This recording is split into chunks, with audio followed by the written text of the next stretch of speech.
창세기 24장은 아브라함의 아들 이삭을 위해 신부를 준비하고 이삭이 결혼하는 이야기를 합니다. 창세기 23장을 보면 사라가 127세에 죽습니다. 이어서 창세기 24장은 아브라함이 나이가 많아 늙었다고 말씀합니다. 아브라함에게 주어진 시간이 얼마 남지 않았다는 겁니다.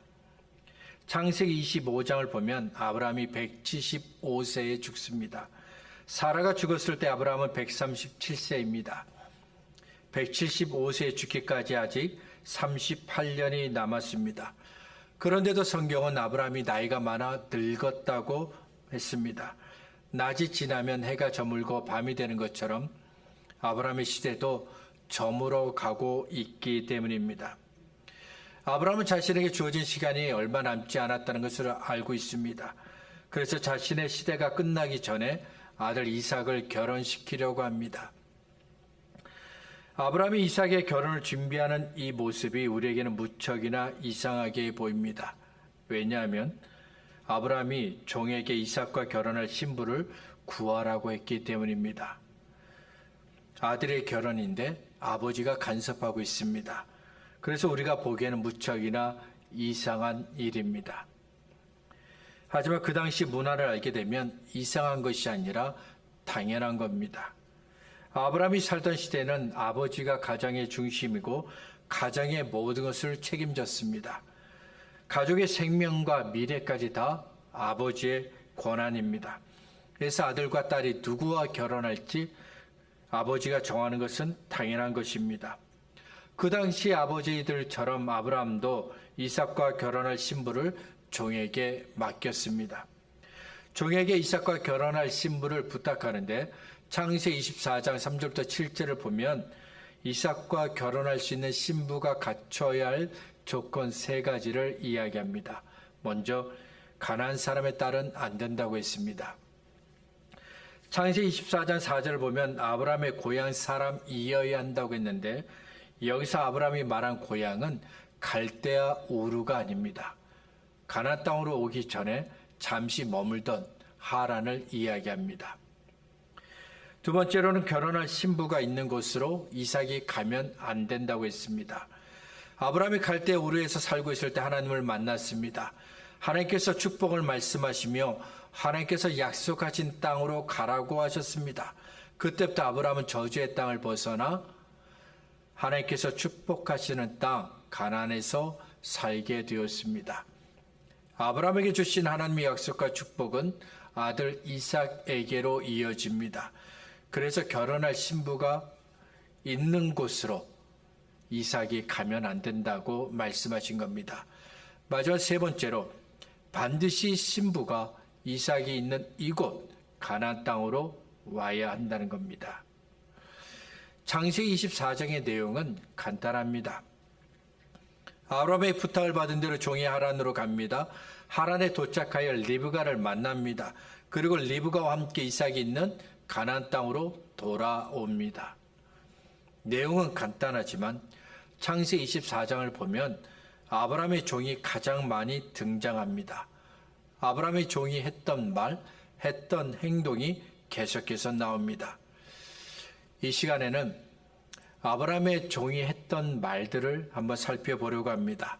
그리고 다음 주에는 아브라함의 종이 했던 행동에 대해서 같이 살펴보려고 합니다. 아브라함의 명령을 받은 종이 하란 땅에 도착했습니다. 그곳에 있는 우물에서 아브라함의 형제 나홀이 낳은 부두엘의 딸 리브가를 만나게 됩니다. 아브라함의 종이 리브가를 만난 것은 우연인 것처럼 보이지만 실상은 하나님께서 만나게 하신 겁니다. 잠시 후 아브라함의 종은 리브가의 오빠인 라반의 초대를 받아 라반의 집으로 가게 됩니다. 라반은 아브라함의 종을 정성껏 대접합니다. 하지만 그 순간 아브라함의 종이 라반을 비롯한 그 집의 모든 사람들을 멈추게 합니다. 식사를 하기 전에 할 말이 있다고 합니다. 34절부터 48절을 보면 아브라함의 종이 자기가 해야 할 말을 4가지로 정리합니다. 첫 번째로 먼저 그는 자신을 아브라함의 종이라고 소개했습니다. 라반과 리브가에게 그는 자신을 아브라함의 종이라고 소개했습니다. 자신을 아브라함이 믿는 사람이라고 소개하지 않았습니다.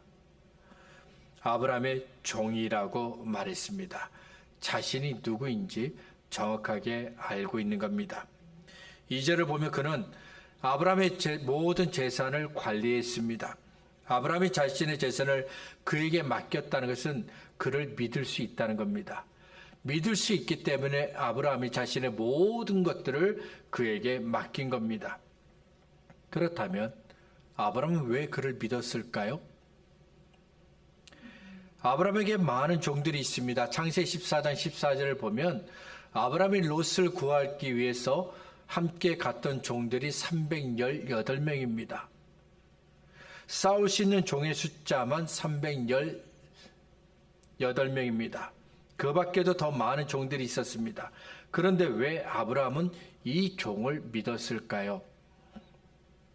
자신이 종이라는 것을 확실하게 알고 있기 때문입니다.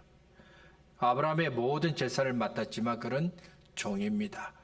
처음에도 종이었고 지금도 종입니다. 그는 자신이 아브라함의 종인 것을 잊지 않았습니다. 언제나 기억하고 있었습니다. 그래서 아브라함이 가진 모든 재산을 맡았지만 내가 다른 종들보다 더 우월하다, 낫다는 교만한 마음을 갖지 않았습니다. 아브라함의 재산을 내 것으로 여기지 않았습니다. 성경은 예수님을 믿어 구원받은 저와 여러분을 가리켜 하나님의 자녀라고 부릅니다. 성도라고 부릅니다. 하나님의 가족이라고 부릅니다. 그리고 성경은 저와 여러분을 하나님의 종이라고 부릅니다. 죄에서 구원받은 그 순간부터 저와 여러분은 하나님의 종이 되었습니다. 하나님의 자녀라는 존귀한 신분을 가졌지만 동시에 저와 여러분은 여전히 하나님의 종입니다. 하나님의 말씀대로 순종하고 복종해야 할 하나님의 종입니다. 두 번째는 아브라함의 종은 여호와 하나님께서 아브라함에게 크게 복을 주셨다고 말했습니다.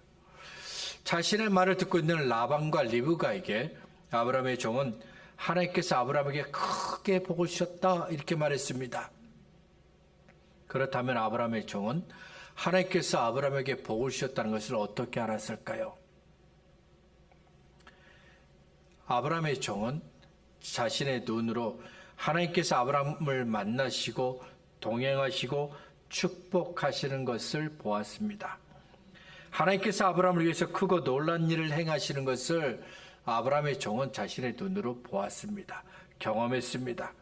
때문에 라반과 리브가에게 자신 있게 하나님께서 아브라함에게 크게 복을 주셨다, 축복하셨다고 말할 수 있는 겁니다.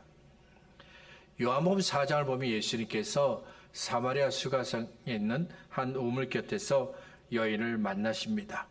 예수님께서 여인과 대화를 하셨는데 대화의 내용이 매우 흥미롭습니다. 맨 처음에는 어떻게 해야 영혼의 갈증을 해결할 수 있는지 여인과 대화를 나누셨습니다. 그 다음에는 어디서 예배를 드려야 하는지 여인과 대화하셨습니다. 이어서 예수님이 메시아 곧 그리스도라고 여인에게 말씀하셨습니다. 예수님께서 하신 말씀을 들은 후 여인은 동네로 돌아가서 사람들에게 그리스도, 우리가 기다리던 메시아를 만났다고 말했습니다. 요한복음 4장 28절과 29절입니다. 여자가 물동이를 버려두고 동네로 들어가서 사람들에게 이르되 내가 행한 모든 일을 내게 말한 사람을 와서 보라, 이는 그리스도가 아니냐 하니, 여인은 자신이 그리스도 메시아를 만났다고 말했습니다. 자기가 만난 예수님, 자기가 만난 경험한 예수님을 사람들에게 말한 겁니다. 여인의 말을 들은 사람들이 예수님을 만났습니다. 이틀 동안 예수님과 함께하며 예수님의 말씀을 들었습니다. 그리고 예수님의 말씀을 들은 사람들이 예수님을 믿게 됩니다. 요한복음 4장 39절부터 42절입니다. 여자의 말이 내가 행한 모든 것을 그가 내게 말하였다 증언하므로 그 동네 중에 많은 사마리아인이 예수를 믿는지라. 사마리아인들이 예수께 와서 자기들과 함께 유하시기를 정하니 거기서 이틀을 유하심에 예수의 말씀으로 말미암아 믿는 자가 더욱 많아 그 여자에게 말하되 이제 우리가 믿는 것은 내 말로 인함이 아니니 이는 우리가 친히 듣고 그가 참으로 세상의 구주신 줄 알미라 하였더라. 사람들이 여인에게 뭐라고 말합니까? 우리가 예수님의 말씀을 직접 듣고 세상의 구주시라고 믿게 되었다고 말합니다. 자기들이 구주이신 예수님을 만났다고 말합니다. 여인이 구주가 되신 예수님을 만나고 경험한 것처럼 우리도 우리의 구주가 되신 예수님을 만나고 경험했다라고 말합니다. 욥기 42장 5절에서 욥이 하나님께 이런 말을 합니다. 내가 주께 대하여 귀로 듣기만 하였사오나 이제는 눈으로 주를 배움나이다. 지금까지 욥은 하나님을 귀로만 들었습니다. 귀로만 들었지만 욥의 믿음은 흔들리지 않았습니다. 사탄이 온갖 고통으로 욥을 괴롭혔지만 욥은 변함없이 하나님을 신뢰했습니다. 그런 욥이 지금은 눈으로 하나님을 보게 되었습니다. 앞으로 욥의 믿음이 어떻게 될까요? 지금보다 더 나은 믿음이 될 겁니다. 지금보다 더 성숙한 믿음이 될 겁니다. 지금보다 더 하나님께서 기뻐하시는 믿음의 사람이 될 겁니다. 경험한 것을 말하는 사람의 말에는 힘이 있습니다. 책에서 배우고 누군가의 말을 듣고 말하는 것과는 다릅니다. 내가 눈으로 보고 들었습니다. 내가 몸으로 경험했습니다. 그러면 확신을 가지고 말하게 됩니다. 죽은 자 가운데서 다시 부활하신 예수님을 만난 제자들이 확신을 가지고 부활을 말했던 것처럼 예수님을 만난 사람은 확신을 가지고 예수님을 말합니다. 내가 예수님을 경험했기 때문입니다. 내가 예수님을 만났습니다. 나를 사랑하셔서 십자가에 나를 대신해 달려 죽으신 예수님을 만났습니다. 예수님의 보혈이 내 죄를 정결케 하시는 것을 내가 경험했습니다. 예수님의 구원을 경험했습니다. 예수님께서 주시는 평화와 기쁨을 경험했습니다. 예수님께서 주시는 은혜를 내가 경험했습니다. 예수님께서 주시는 말씀을 들었습니다. 그러면 내 믿음은 흔들리지 않습니다. 사람들에게 하는 말에 힘이 있습니다. 내가 예수님을 만났기 때문입니다. 세 번째로 아브라함의 종은 아브라함과 사라 사이에서 이삭이 태어났고 아브라함의 모든 재산을 상속받았다고 말했습니다. 36절을 보면 아브라함의 종은 사라가 노년의 아들을 낳았다고 말합니다. 나이가 많아서 낳았다고 했는데 이것은 일반적인 모습이 아니죠. 젊었을 때 결혼을 하고 아들을 낳는 것이 일반적인 모습입니다. 그런데 사라는 반대로 나이가 많았을 때 아들을 낳았습니다. 아브라함의 종이 이렇게 말한 이유가 있습니다. 하나님께서 하나님을 믿고 신뢰했던 아브라함과 사라에게 주신 선물이 바로 이삭이기 때문입니다. 히브리서 11장 11절과 12절은 우리에게 이렇게 말씀합니다. 믿음으로 사라 자신도 나이가 많아 단산하였으나 잉태할 수 있는 힘을 얻었으니 이는 약속하신 이를 미쁘신 줄 알았습니다. 이러므로 죽은 자와 같은 한 사람으로 말미암아 하늘의 허다한 별과 또 해변의 무수한 모래같이 많은 후손이 생육하였느니라. 아브라함의 종은 하나님께서 하나님을 신뢰하고 믿은 아브라함과 사라에게 아들을 주신 것을 보았습니다. 그래서 아브라함의 종이 이삭을 소개할 때 사라가 노년에 낳은 아들이라고 말한 겁니다. 성경을 보면 하나님은 하나님을 신뢰하고 믿고 따른 사람에게 언제나 믿음의 보상을 주십니다. 도저히 하나님을 믿을 수 없는 환경이지만 하나님을 믿고 신뢰했습니다. 그러면 하나님은 하나님을 믿고 신뢰한 그 사람에게 잘했다고 칭찬하십니다. 믿음에 합당한 보상을 주십니다. 저와 여러분도 이런 보상을 받을 수 있기를 바랍니다. 마지막 네 번째로 아브라함의 종은 이삭과 결혼할 신부를 구하기 위해 하란에 왔다고 말합니다. 이삭과 결혼할 신부를 구하는 것, 아브라함의 종이 가나안 땅을 떠나 이곳 하란까지 온 이유입니다. 아브라함의 종이 라반과 리브가를 만나는 이유이기도 합니다. 그리고 아브라함의 종에게 맡긴 일, 아브라함의 종으로서 그가 해야 할 일이기도 합니다. 빌립보서 3장 14절에 이런 말씀이 있습니다. 표대를 향하여 그리스도 예수 안에서 하나님이 위에서 부르신 부름의 상을 위하여 달려가노라. 바울이 자기는 표대를 향하여 달려간다고 했습니다. 육상 선수가 결승점을 향해 달리는 것처럼 하나님께서 바울에게 보여주신 목적지를 향해 가고 있는 겁니다. 그리고 하나님께서 바울에게 맡겨주신 일을 따라가고 있는 겁니다. 하나님은 하나님을 믿는 사람들에게 하나님의 일을 맡겨주십니다. 예수님께서 제자들에게 복음을 맡겨주신 것처럼 하나님은 하나님을 믿는 저와 여러분에게 하나님의 일을 맡겨주셨습니다. 해야 할 일을 주셨습니다. 그렇다면 그 일은 다른 사람이 해야 할 일이 아니라 내가 해야 할 일이 됩니다. 하나님께서 우리에게 주신 그 일을 감당할 수 있기를 바랍니다. 아브라함의 종은 라반과 리브가를 만났을 때 자기가 해야 할 말을 갖고 있었습니다. 그래서 라반과 리브가를 만났을 때 해야 할 말들을 먼저 했던 겁니다. 그렇다면 예수님을 믿어 구원받은 저와 여러분이 사람들에게 해야 할 말은 어떤 말일까요? 예수님을 믿어 하늘 아버지의 자녀가 된 저와 여러분이 사람들에게 해야 할 말은 무슨 말일까요? 세례 요한은 사람들에게 회개하라 천국이 가까이 왔다라고 외쳤습니다. 이 말은 하나님께서 세례 요한에게 주신 말입니다. 그리고 세례 요한이 사람들에게 해야 할 말이었습니다. 유대의 지도자들이 예수님을 잡았습니다. 그때 대제사장이 예수님께 당신이 살아계신 하나님의 아들이 맞냐고 물었습니다. 그때 예수님께서 이렇게 대답하셨습니다. 예수께서 이르시되 네가 말하였느니라. 그러나 내가 너에게 이르노니 이후에 인자가 권능의 우편에 앉아 있는 것과 하늘 구름을 타고 오는 것을 너희가 보리라 하시니. 예수님은 자신의 하나님의 아들이시고 하나님께서 죄인을 구원하시기 위해 보내신 메시아이신 것을 감추지 않으셨습니다. 예수님께서 죄인들에게 하셔야 할 말씀이기 때문입니다. 이번에는 빌라도가 예수님께 물었습니다. 당신이 정말 유대인의 왕이냐? 그러자 예수님께서 내가 유대인의 왕이라고 대답하셨습니다.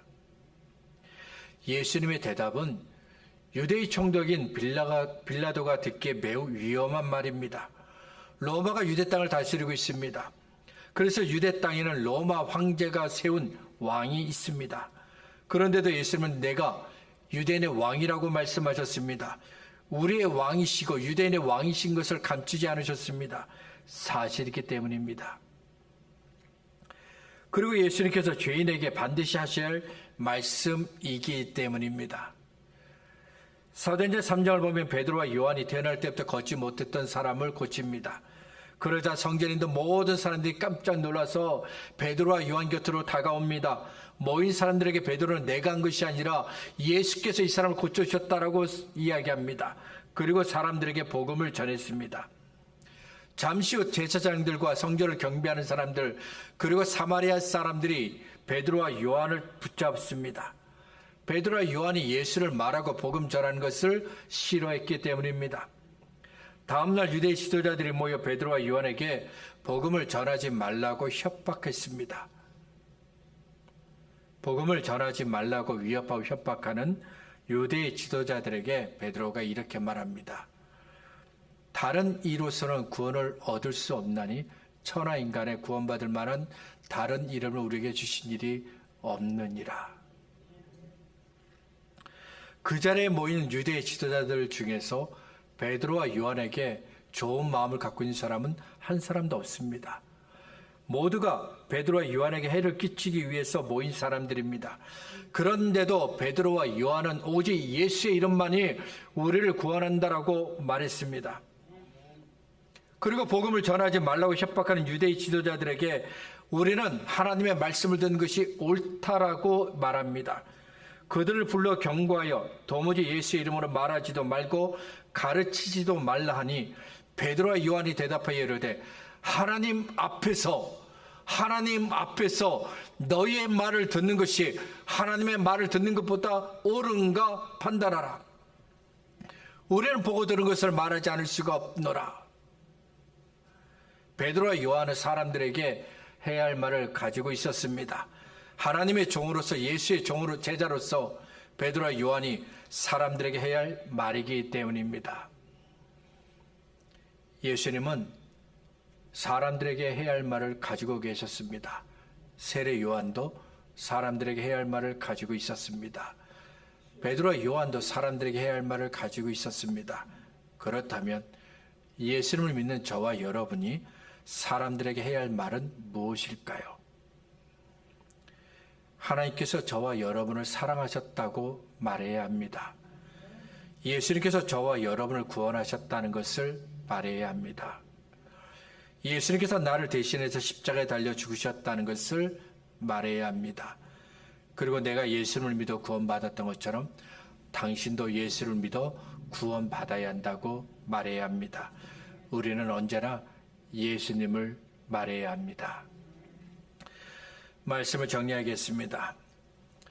아브라함의 종은 라반과 리브가에게 할 말을 가지고 있었습니다. 라반과 리브가를 만났을 때 갑자기 생각나서 한 말이 아닙니다. 오랫동안 아브라함과 함께하면서 알게 된 것들이 말이 되었습니다. 하나님께서 아브라함에게 복을 주고 주신 복을 보고 듣고 경험하면서 갖게 된 말입니다. 그리고 아브라함의 종으로서 가지게 된 말들입니다. 아브라함의 종처럼 나도 사람들에게 해야 할 말을 하고 싶습니다. 어떻게 하면 사람들에게 해야 할 말을 할 수 있을까요? 미리 준비해야 합니다. 베드로전서 3장 15절입니다. 너희 마음에 그리스도를 주로 삼아 거룩하게 하고 너희 속에 있는 소망에 관한 이유를 묻는 자들에게는 대답할 것을 항상 준비하되 온유와 두려움으로 하고. 미리 준비해야 된다는 것은 내가 예수님을 만나야 한다는 겁니다. 예수님이 내 안에 계셔야 합니다. 예수님께서 하신 말씀들이 내 안에 있어야 합니다. 예수님께서 나에게 주신 은혜와 구원과 사랑을 잘 알고 있어야 합니다. 항상 하나님을 믿어야 합니다. 언제나 하나님과 친밀하고 깊은 교제를 나눠야 합니다. 늘 하나님의 말씀을 읽고 들어야 합니다. 늘 하나님과 동행해야 합니다. 그러면 내가 만난 예수님, 내 안에 계신 예수님이 말로 나오게 됩니다.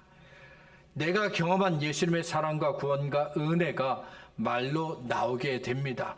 늘 읽고 들었던 하나님의 말씀이 내 입에서 말로 나오게 됩니다. 하나님께서 저와 여러분을 만나 주시기를 원합니다. 함께 하시고 은혜 주시기를 원합니다. 그래서 저와 여러분이 사람들에게 해야 할 말을 하게 하시기를 원합니다. 우리 안에 계신 예수님을 말하게 하시고 우리가 경험한 하나님의 사랑을 사람들에게 말하게 하시기를 원합니다.